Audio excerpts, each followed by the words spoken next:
Hey y'all, welcome to episode 9 of Cherokee Therapy. Now, I did not expect to have to do a video on the kinds of people that you'll encounter at Jeep Cherokee forums this early, but two things happened, and so I kind of felt like I had to get off my butt and do it sooner rather than later. First, I realized that my last video on this subject was pretty harsh, poking fun at, the kinds of people that you'll meet in XJ Facebook groups, which are different from forums, right? Hopefully you all know the difference between a forum and a Facebook group. But, and more importantly, the second thing is I encountered a monumental asshat on CherokeeForum.com. So this is important for those of you new to DIY on Jeeps. In fact, it's really important, especially if you're a little bit, shy or hesitant to get involved in these communities. The fact of the matter is you will not be welcome at certain forums, and it's just that simple. My experience within the Jeep DIY community compared to, say, the Honda DIY community is that the Jeep one is saturated, and I mean full, of people who pretend they know what they're doing, or with people who just have no patience for amateurs. So my response to those kinds of people, of course, it's to ridicule them without mercy. No mercy for those people. And this isn't just your standard, are you surprised there are internet trolls kind of things, because it's for me, this is the kind of crap that can keep new DIY folks from getting involved. And God forbid you try to get women into the hobby or involved on the forums. The guy I'm about to describe to you is exactly the reason why a lot of women probably don't participate in those discussions. And it's not that I'm a feminist. I'm not, but be real. The far more people we get into DIY, the better it is for everyone. So why are we actively acting like this? That's going to exclude the kinds of people we need to grow this community and this hobby. Look, there is a reason why I hit so many categories in the last video with some debilitating and serious ridicule. The people who I poke fun at deserve it. These are these so-called Jeep forums are filled with folks like the one I'm about to show you. Keyboard warriors, tough guys who will go after you just to pretend or somehow in their mind they think they're showing that they're the most knowledgeable Jeep mechanic out there. They're not there to help the new guy or girl to welcome people into the DIY fold. They are the self-imposed internet gatekeepers. They are to go after unsuspecting newcomers to the forums because they're easy targets, easy pickings, right? Here's the problem. These are also literally guys, yes guys, I'm certain most if not all of these are men, the ones I've experienced anyway, who probably weigh about 600 pounds, can barely breathe while working on their Jeeps, and who feel the need to take out all their unhappiness on the rest of us. Well, here's the news. We don't have to put up with them. And I'm going to tell you some things you can do and how you should basically approach these situations, what your mental state should be getting into it. So anyway, back up. What happened exactly? Well, I made a new video on a simple way to pinpoint a failed rear wheel bearing. And if you're new to DIY, especially on American four-wheel drive vehicles with solid axles, that particular job can be very, very difficult and daunting. You can drive around and you'll notice the howling noise that sounds as if it's coming from the rear. But here's the funny thing about sound in a Cherokee. I can't speak to other solid axles. This has been my only experiences with XJs or Cherokees. That sound will travel throughout your unibody. So pinpointing it from the inside is going to be hellishly difficult.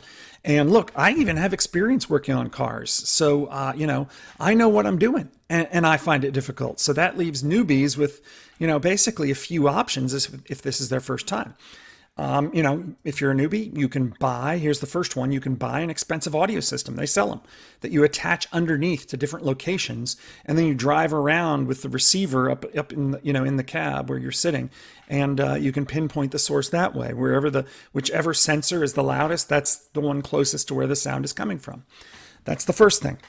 I wouldn't recommend it because you don't need to do that. Anyway, and those things can be expensive. But if you've got the money, go for it. The second thing you can do is put your vehicle up on a lift. And when I say lift, I mean, 4-point lift that raises your entire vehicle, 6 feet into the air, like you see at repair shops. And then once you've got it up there, you can run the vehicle and use an automotive stethoscope to find the culprit. Now, I don't know if that'll work. That is the safest way to take that approach.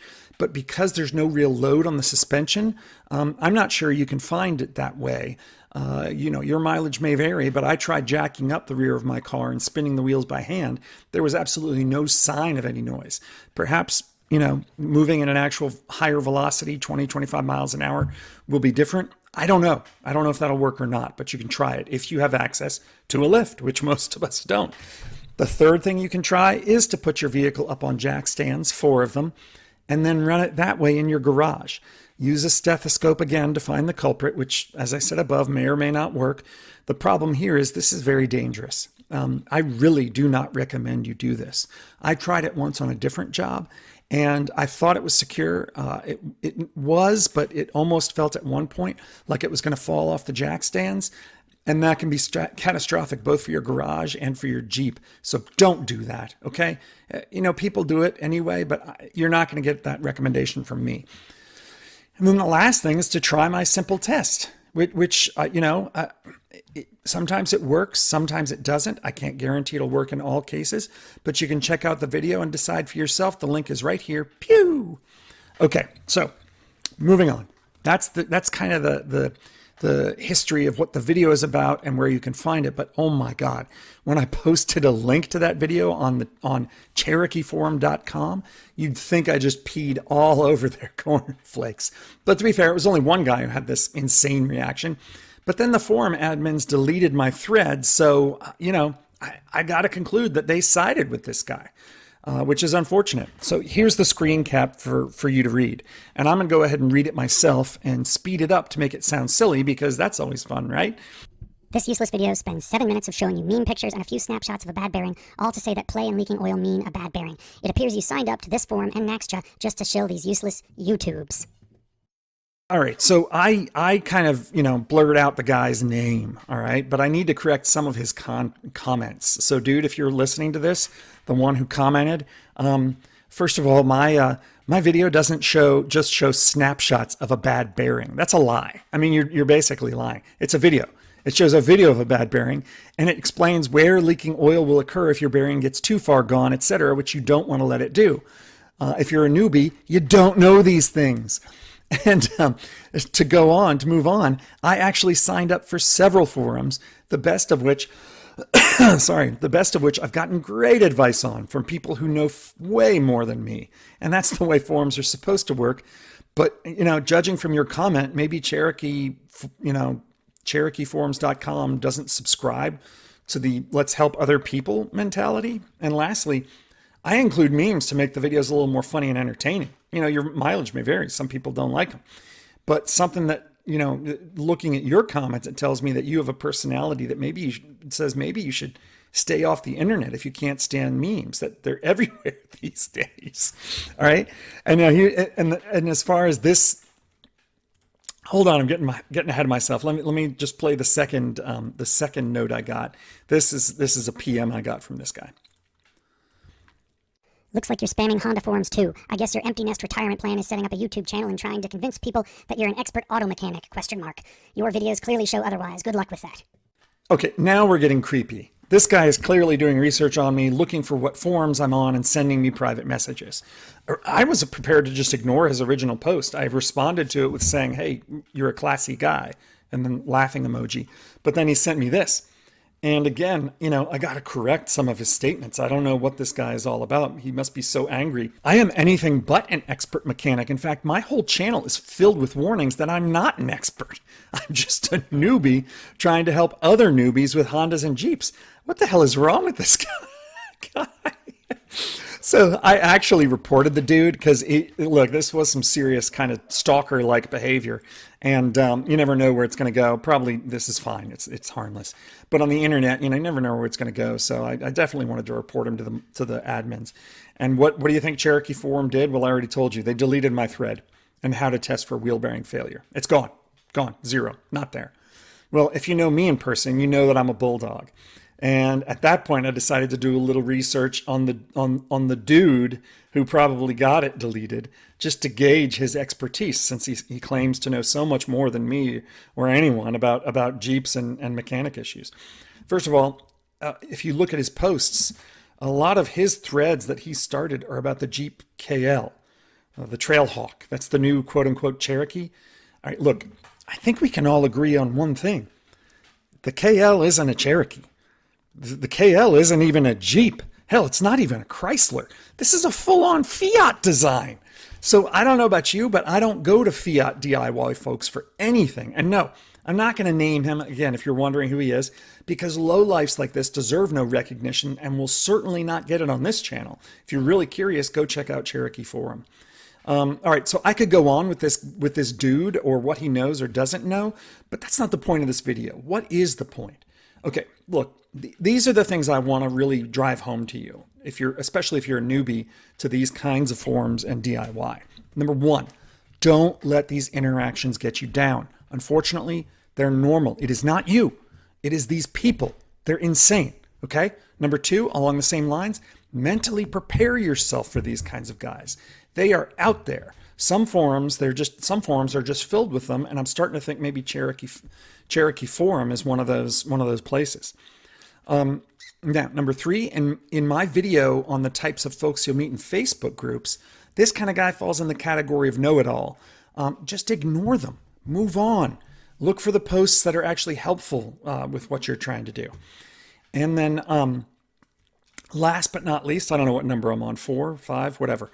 Some forums really look at posting links to YouTube vids as spam. Now, to me, that makes no sense. I'm not trying to, grow an empire or do anything through YouTube. It's almost impossible to grow YouTube channels these days. So, that's not where I'm coming from. And in general, forums that basically delete links to YouTube videos make no sense to me. If it has DIY content relative to the forum, admins who go that route are cutting off their audience from some valuable knowledge. And my suggestion to you, if you're watching this video, don't bother with those forums. There are plenty of places to learn how to work on Jeep Cherokees, hell, starting with the service manual, okay? So forums that are going to, cut you off from some valuable information, stay away from them. In fact, I'm a member of a forum that's awesome, and I'll do a video on them soon. So there are good ones out there that don't censor people who post links to YouTube vids. Oh, and by the way, just go search YouTube for how-to vids and subscribe to channels that you find helpful. There are a ton of them out there, especially Jeep ones. And I'm not talking about mine. And maybe that's what Cherokee Forum is afraid of, that they'll lose members because of YouTube videos. And if so, I got to tell you, this is exactly how you turn that fear into reality, by deleting threads from people like me, because I'm certainly not going to shy away from, putting the spotlight on them and calling them out. Now, along those lines, I did reach out to the Cherokee Forum staff about this incident, and I asked for an explanation, telling them that I was in the midst of doing a video critical of their forum and how they handled this. That's only fair. So I haven't received a response yet, but if I do, I'll make sure to put up a video and revise these thoughts on their forum. And if it's one I'd recommend for newbies to DIY. For now, though, stay away from them. And so as not to confuse, any other forums with this one, I'm talking about www.cherokeeforum.com.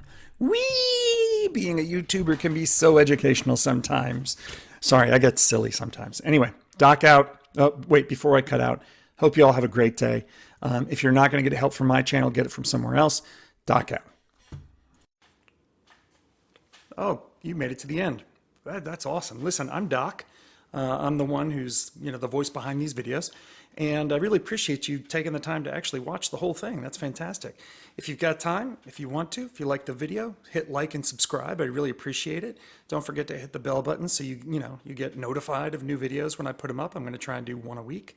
And I'm going to do a bunch of Instagram stuff, so make sure you follow me there and on Twitter. Instagram's going to be the shorter stuff. I don't have any merchandise yet. I'm planning to, as the channel grows. If I succeed, I'll get some merch. For now, if you really want to help me in another way, you like these videos enough, I'm going to put links to my books in the description of the video. I'm a science fiction author in my spare time as well, so I'm juggling a lot of balls. But anyway, I really appreciate it. Hope you enjoyed the video, and I'll see you at the next one. Hey, do me a favor and turn this junk off. I don't know how to deal with tech.